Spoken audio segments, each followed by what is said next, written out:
Juliana Maria e hoje eu vou dar uma aula de geografia para vocês. Como isso não é muito comum, vocês podem ter certeza que eu vou fazer o possível para ser pelo menos inesquecível. Semana que vem o Sr. Leandro está de volta para a alegria de vocês, mas essa semana eu quero sentir cheiro de cérebro frito, filho de Deus. Vamos lá? A aula de hoje, ela é de um tema assim, extremamente importante. Para, senhora, toda aula a senhora fala que as coisas que a senhora fala é importante. É lógico que é, porque se não fosse eu não estava aqui falando para vocês, não é? É tão importante que esse tema, se vocês não souberem isso que eu vou ensinar hoje, vocês estão moiados. Tá fraquejado no rolê. Por quê? Porque é uma linguagem. Uma linguagem? Mas não é aula de geografia, senhora Juliana? É aula de geografia. E a geografia, ela se utiliza dessa linguagem. Não só a geografia, mas outras áreas do conhecimento e da nossa vida também. Só que essa linguagem, ela é extremamente importante. E, mano do céu, se você não dominar essa linguagem, ou se você não souber pelo menos o básico dela, sabe o que acontece? Você fica perdido, literalmente, porque eu tô falando justamente da linguagem cartográfica. Traduzindo, a linguagem dos mapas. Vocês sabiam, para começo de conversa, que o mapa ele tem a sua própria língua? Que ele conversa com a gente? Nossa, tá chapando, senhora. Que conversa com a gente se o mapa tá falando com a senhora, isso aí que a senhora fumora do bom. Não! O mapa conversa com a gente e eu vou provar isso pra vocês agora. Querem ver? Pra gente se comunicar aqui, pra vocês entenderem o que eu tô falando, ou seja, pra vocês decodificarem os códigos que eu estou emitindo, as letras que se juntaram e formaram palavras, vocês concordam comigo que vocês também precisam conhecer as mesmas letras que se juntaram e que formam palavras? E mais do que isso, as palavras que eu estou falando, elas precisam ter o mesmo sentido para mim do que para vocês, porque senão também não rola comunicação, não tem uma linguagem aqui. Nós estamos falando no português do Brasil. E nós, eu e vocês, conhecemos os códigos e os símbolos que compõem essa linguagem. Agora vamos falar, por exemplo, do inglês, que é uma outra linguagem. Se eu começar a falar em inglês com vocês, vocês vão entender o que eu vou estar falando? Pode estar escrito com letra que formou palavra, mas vocês vão entender o que significa aquela palavra? Alguns eu acredito que não, só quem domina também o inglês. Tá conseguindo perceber o distanciamento surgindo aí, ó? Quem não sabe vai ficando de lado. Ou então Libras, linguagem brasileira de sinais. Eu vou começar a me comunicar com vocês em Libras. Quem não souber Libras vai conseguir se comunicar comigo? Eu acho que não, né? O que eu tô querendo dizer com tudo isso? Que assim como tem o português, o inglês, a linguagem brasileira de sinais, a gente tem a cartografia, que é a linguagem dos mapas, plantas, croquis. Mas senhora, por que isso é uma linguagem?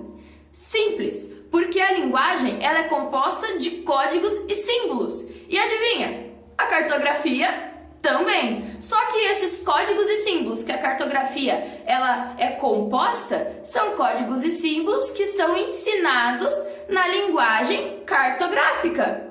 Olha que interessante. Nós somos alfabetizados no português. Será que a gente não precisaria também de uma alfabetização cartográfica? É esse um dos objetivos da aula de hoje. É uma alfabetização cartográfica. Para quem ainda não conhece o básico dos símbolos e dos códigos que compõem uma carta, carta aqui é no sentido de mapa, por isso cartografia. Para quem não conhece ainda o básico dos símbolos cartográficos, para a Sara conhecer. Só que a aula não fica no conceito. Vocês sabem que aqui com a senhora Juliana a gente vai sempre além, né? Que tem que ter cheirinho de cérebro frito. E pra gente alcançar esse cheirinho hoje, a gente vai fazer uma crítica à cartografia. Então, primeiro, eu ensino pra vocês o que é, pra que ela serve, e depois a gente mete o pau nela. Depois a gente vê uma outra visão, tem uma outra concepção sobre essa mesma cartografia. Olha que legal! Eu sei, é um pouquinho complexo, é um pouquinho complicado, mas eu sei que vocês são inteligentes, que vocês são espertos e que vocês vão tirar o entendimento da aula de hoje. Então, na aula de hoje, o objetivo é que vocês consigam entender o que é a cartografia, entender o que é um mapa, do que são compostos os mapas, quais são os códigos e os símbolos, o que precisa para ser um mapa, como que o mapa conversa com a gente, como que eu consigo saber o que está ali naquele desenho. E aí, já pararam para pensar sobre isso? Como que você pega um mapa? Vou dar uma situação aqui. Um momento que você tá querendo ir para casa de um parça que mora lá na quebrada e você nunca foi. Você nunca deu esse rolê, você não faz a menor ideia de como chegar lá. Você vai fazer o quê?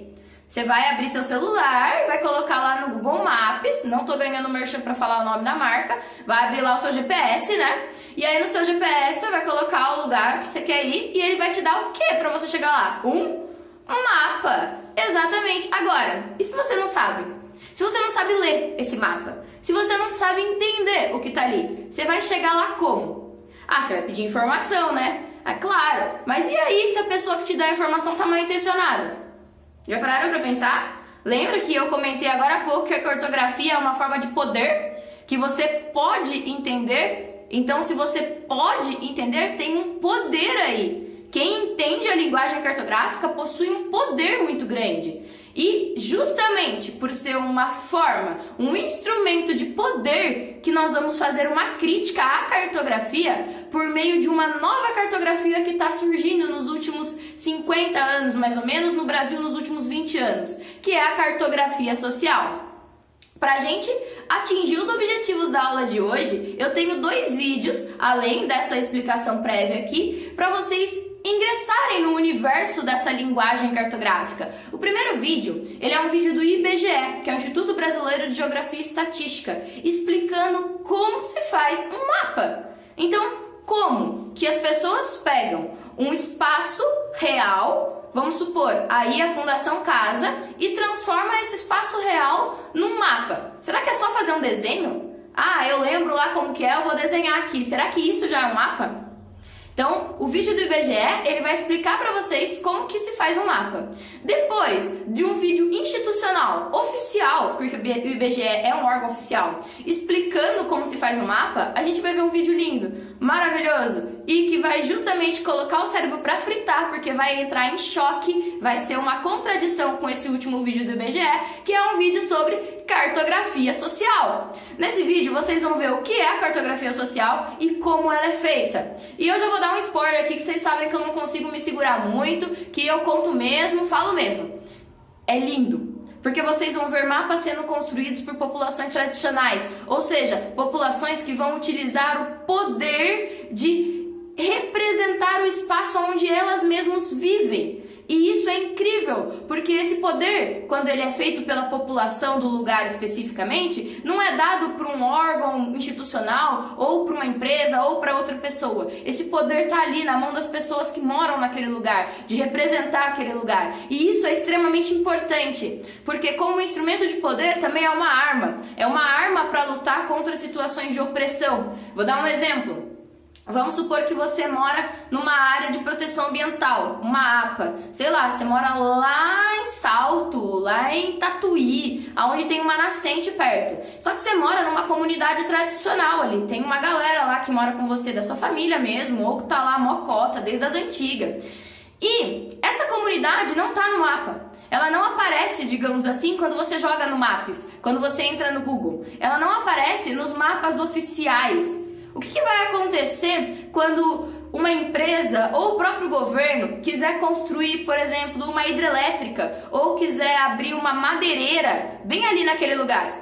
Não vai ter nenhum impedimento, porque a comunidade não está ali mapeada, não está aparecendo no mapa. Como é importante o estar no mapa. Se você não está no mapa, é como se você não existisse. E a cartografia social, ela transforma isso, porque ela dá o poder de quem não está no mapa, ou de quem está no mapa do jeito errado, de estar no mapa da maneira certa. Então a cartografia social, ela vai agir quase como uma crítica à linguagem cartográfica tradicional. E isso é muito lindo. Eu espero que vocês percebam essa beleza no final da aula. Primeiro, que vocês entendam o que é cartografia, para depois essa crítica fazer sentido para vocês entenderem o poder que existe na linguagem cartográfica e como é importante a gente devolver esse poder para algumas comunidades tradicionais. Nessa aula de hoje, nós vamos trabalhar habilidades que são os superpoderes, os objetivos que a gente quer com a aprendizagem de vocês, desde o sexto até o nono ano. Então, tem algumas coisas que são extremamente simples na aula de hoje e tem algumas coisas que são um pouquinho mais complexas, mas eu fiz o possível para que tudo fosse acessível para todo mundo. Para isso, vocês vão ter o roteiro de atividades. No roteiro tem 2 textos, um texto sobre cartografia, o que é, quais são os elementos de um mapa, e um texto sobre cartografia social. Depois tem 10 questões muito tranquilas para vocês responderem. É só ficar prestativo nos vídeos que vão vir depois e ler os textos com atenção, tá bom? Por hoje é isso. Eu espero que vocês gostem da aula de hoje, que vocês aprendam alguma coisa, que seja um momento diferenciado e que, quem sabe, seja realmente inesquecível. Que vocês aprendam essa nova linguagem, que é a linguagem cartográfica, e que vocês consigam despertar o pensamento crítico sobre esses mapas.